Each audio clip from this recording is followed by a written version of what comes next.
Stephanie Nadolny, the old voice of Teen Gohan and Kid Goku.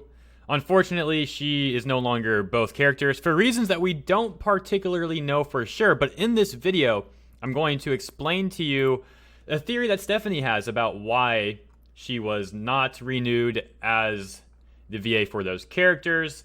She had an interview with a YouTube channel known as Maven's Collectibles a few years ago, and I transcribed a part of that interview where she discussed her role in Funimation and what happened there. It's really interesting, so we'll be talking about all that stuff, but really quick, if you don't know what's been going on with Stephanie to begin with, let me explain that. So these tweets were making waves. Now, you might have already heard about this, so I'm going to be really brief with this segment.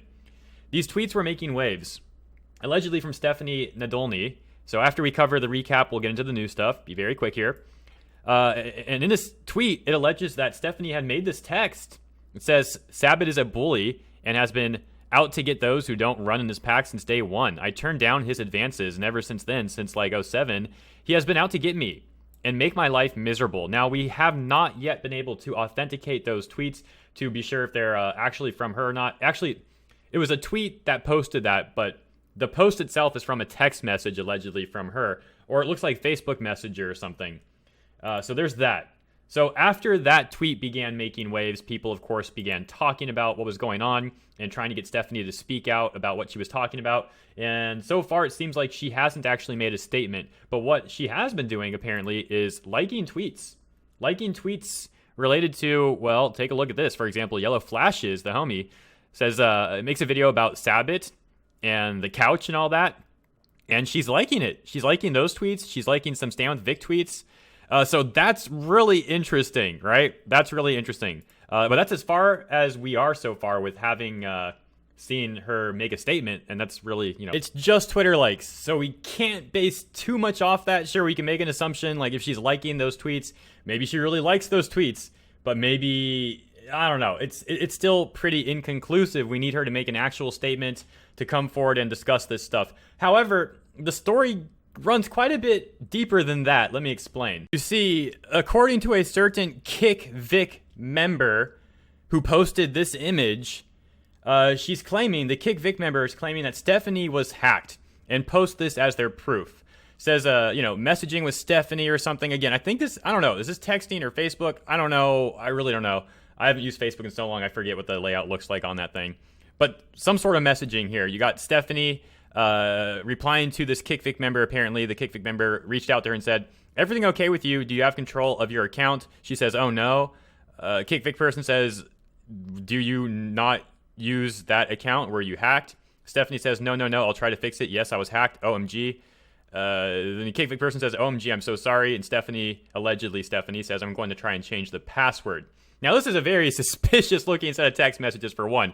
I mean, why is her Twitter hacked but not her Facebook or whatever this is? Or if this is text messaging, why does this Kick Vic member have Stephanie's phone number?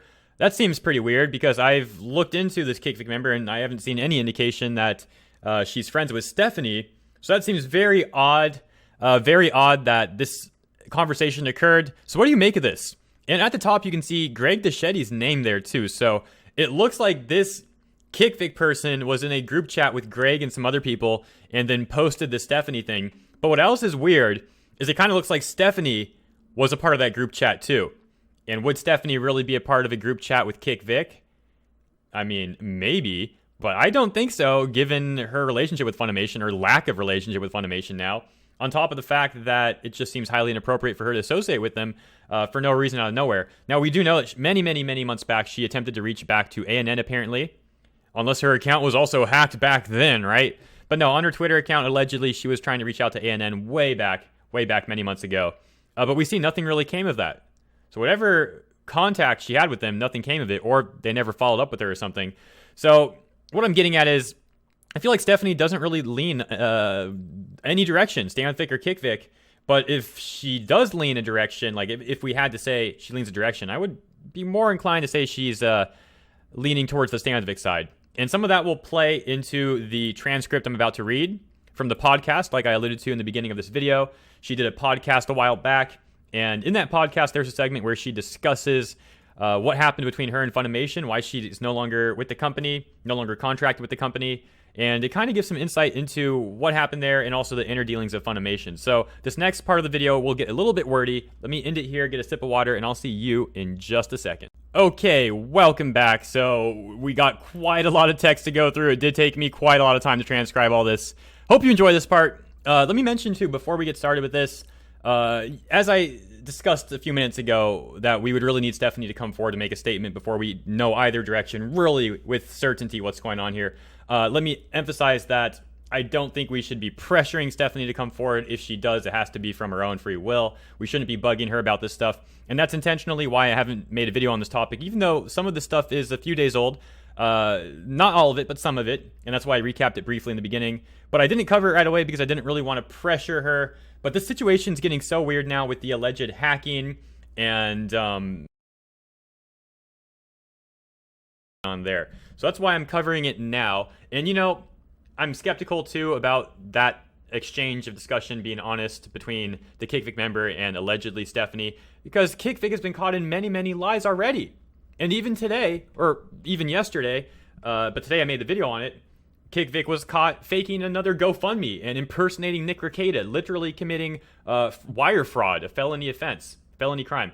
So, you know, I'm going to be skeptical. We're going to be skeptical of KickVic making claims like that. And their evidence, anyone can make. Anyone can pull Stephanie's profile picture, make an account that says Stephanie, and then act like they're Stephanie in an exchange of messaging. So, you know. All right. With that all said, here's the transcript.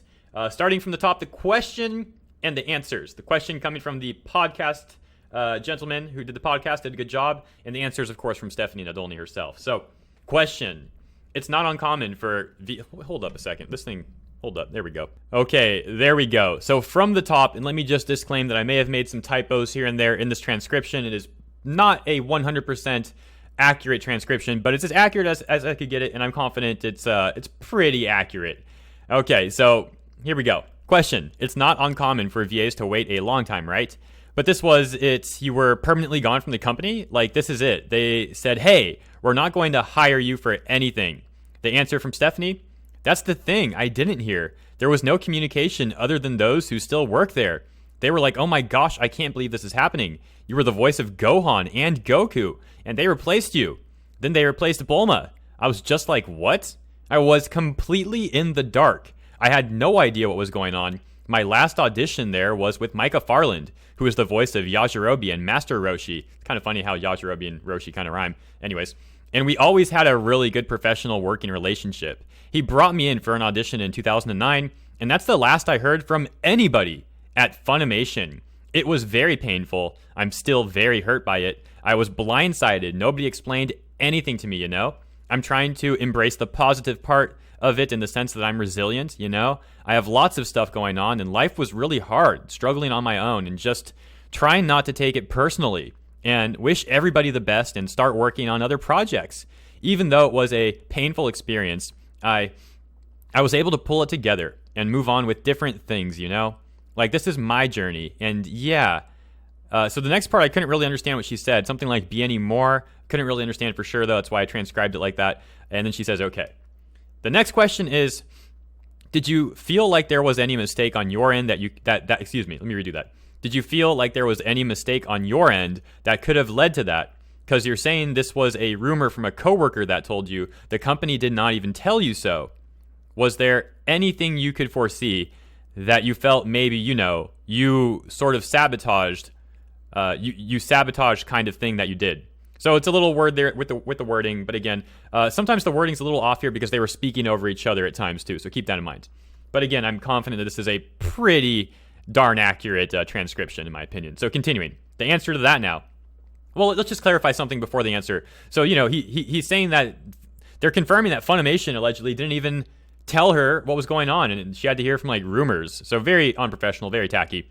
Now the answer to that. I think it was, and it's really hard to prove these kinds of things, too, but I have been seeing somebody romantically back from, like, 2003 to 2009, and when we split, he absolutely, completely freaked out, and his ego was affected and said, I'm going to ruin your career, so he called my employers and... Question, aired your business Answer: yeah, aired my business or whatever, my personal life. Some of it was true, some wasn't. And so I think this is kind of what led me to not being able to reprise my character, was that. And so, question, really? Answer: yeah, it's just really hard to prove something like that. Question: right, I know. It's very subjective, but I mean, I don't want to get into it if you don't want to. I was just curious because it must have been some serious stuff for them to think that then. Let me scroll down a little bit. The answer: well, like I said, it's a click. Here's where it gets interesting with some Funimation insight. Listen closely to this part. Well, like I said, it's a click. Some people run around with these people. Some of these people have kids together now. They play together. They go to the state fair together. I mean, I was out. It wasn't on purpose. It's just that over time, I got kind of pushed out of that whole clique. And I was trying to just be professional and make it about business. But there's a lot of people, from what I understand, just from making some appearances that are just flat out, doing this. Hey, these are my friends. I'm working with my friends. I'm happy for them. But it's like I really feel like I was unfairly pushed out. And my personal life should have had no effect on being able to come back because it really hurt. I had no idea this was going on.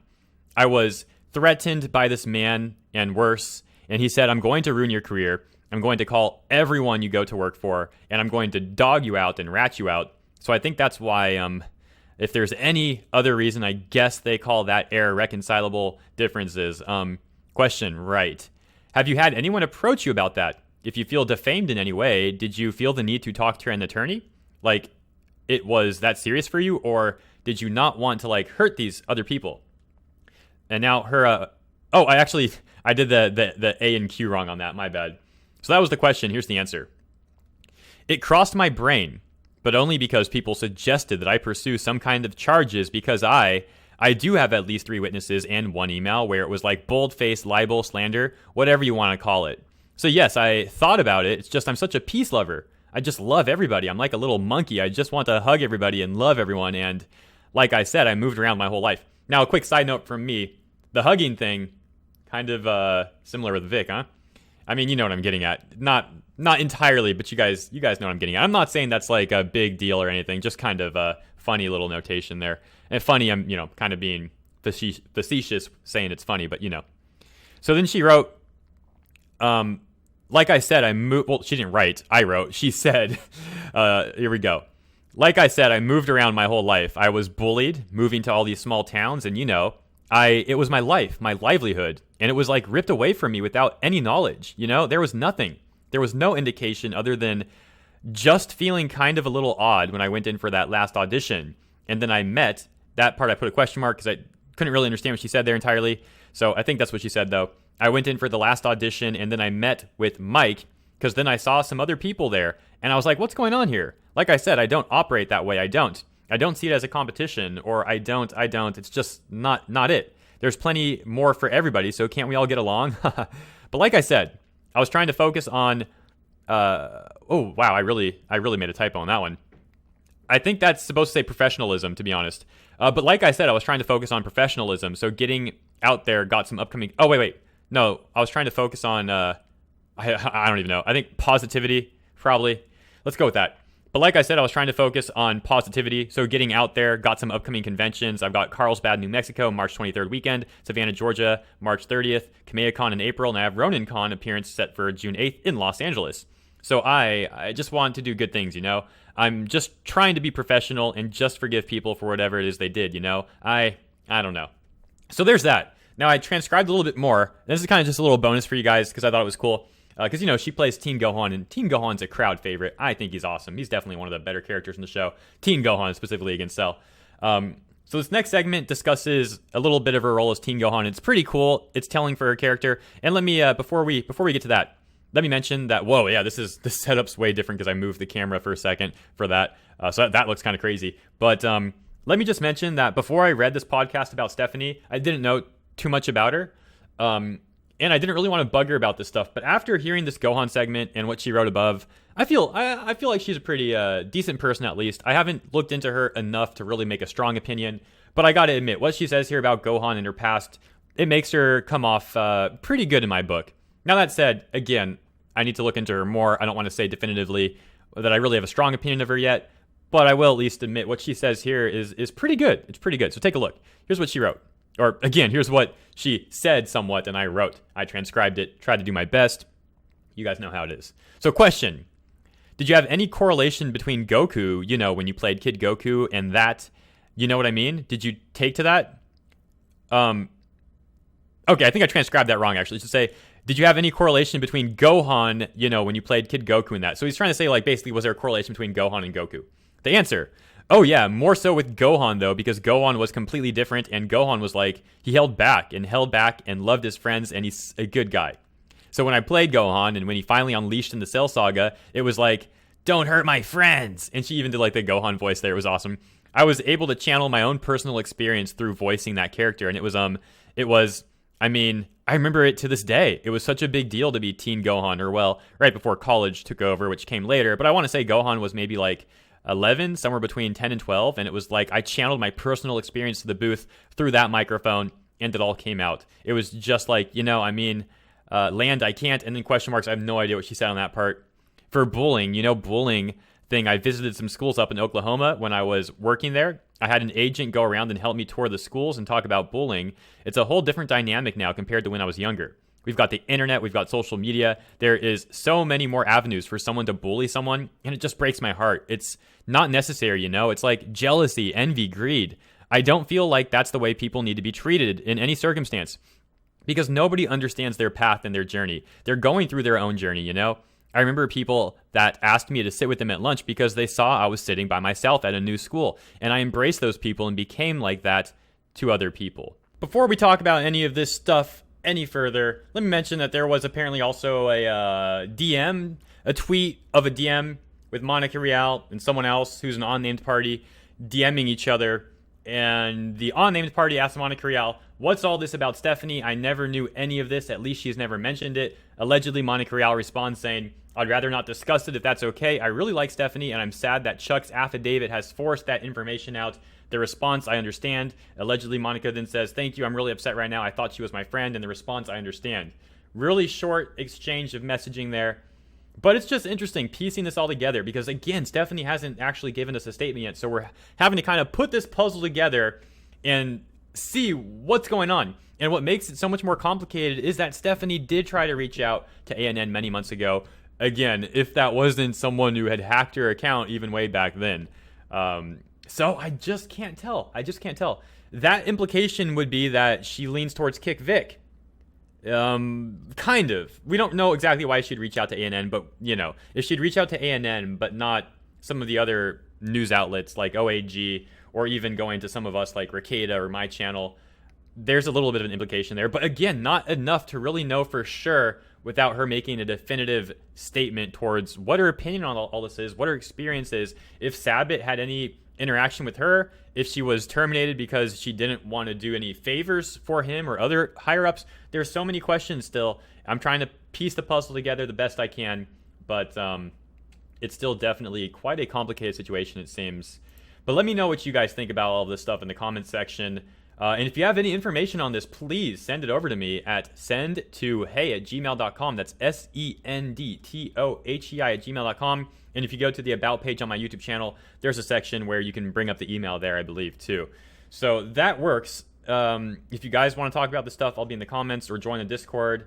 Of course, the server's open to everybody. We have almost 4,000 members. The server's really active. I think you will enjoy it if you're not there yet. Link in the description.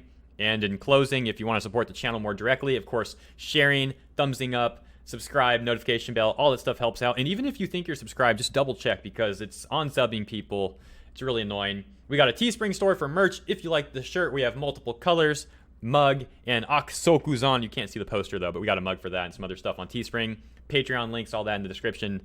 And that's it for this video, my friends. I'm going to see what else I can cook up, investigate, all that jazz, but I hope you enjoyed this one. I'll take a look in the comments, see what you guys have to say, and I'll catch you next time. Hold up, we're not done just yet. I actually have some shoutouts for the last video. I wasn't going to do shoutouts yet because it's only been like an hour since I released that video from earlier today, but we got 18 people already who promoted it, so let's give those shoutouts. Shouts out to Vic, Broly, Kenneth S, Everywhere, or JBW, let's go with that. X-Gamer, The Lancaster Kid, Player of Valor, John West, Mr. Anime 343, Brianna Jewel R, Gamer J, Plague P, Drac Caprico, Cameron H, Ollie Woolly Gaming, Skelly Kitty, Viking Skull, and Zero, and Tyson. Hey, thank you all very much for your support. Man, that many people already. I'm truly lucky. You guys are awesome. Thank you so much. And now for real, I'll catch you next time.